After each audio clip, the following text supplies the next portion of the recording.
Ата бул бейиштин ортоңку дарбазасы. Пайгамбарыбыз саллаллаху алейхи ва саллям айткан, ата бейиштин ортоңку дарбазасы. Эгерде бейиш энелер таман астында болсо, бейиштин ортоңку дарбазасы бул атанын дарбазасы.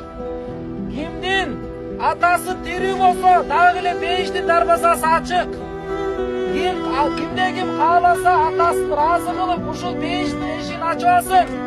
Кимде ким кааласа атасын нааразы кылып ушул бейиштин эшигин жаап алсын деп айтылган. Урматтуу туугандар, биздин биринчи ала турган сабагыбыз, эгерде мен дагы кетем, мен дагы бир күн келет, күзөнө көмөлөм деген сабак болсо, экинчи ала турган сабагыбыз аталарды кадырлап калалы. Мына туристтер, туугандар атасынан айрылып жатат. Эми ата кебай деп сүйлөшө албайт. Атасынын жанында отура албайт. Атасы менен чогуу чай иче албайт. Ата деген соно келбей калат. Экинчи ала турган сабак, туугандар, мына жаштар отурат.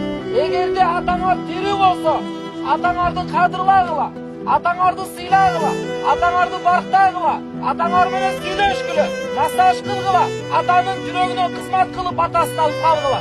Аталар түбөлүктүү эмес. Алар бир күн келет, дүйнөдөн кетет. Сагынасың, сүйлөшкүң келет, отургуң келет. Анын жакшы насааттарын уккуң келет. Атанын ордун толукпайт эч качан.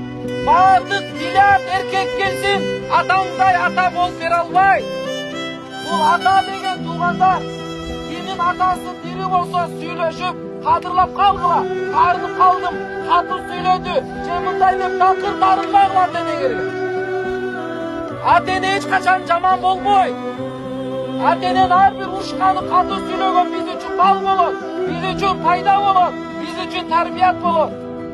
Ошондуктан атасы менен сүйлөшпөй жүргөндөр, же алыста айылда кабар албай жүргөндөр, атаңарды сыйлап калалы. Эртең күнү өкүнүп каласың. Колуңда бар алтынын кадыр баркы жок. Ата-энең жанында жүргөндө сен кадырлабай, сыйлабай өткөн калбасың.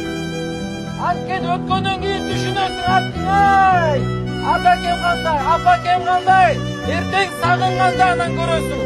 Анан жүрөгүң ыйлаганда анан көрөсүң. Ошондуктан ата-энең түбөлүктүү жашачыда эмес. Ата-энең бүгүн келди, эртең кетет, конок. Жана айтып кеткендей, аялың өлүп калса башка аял табылат. Жумуш табылат, акча, машина табылат. Бирок ата-эне эч качан табылбайт. Ата-эне Аллахтын берген чоң белеги, туугандар. Ал бир эле жол берилет. Кайра алынса, кайра берилбейт.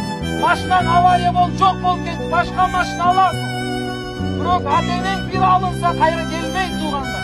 Ошондуктан экинчи ала турган сабагыбыз ата-энелерди кадырлап, сыйлап, барктап калалы, туугандар. Аллах Куранда айтат: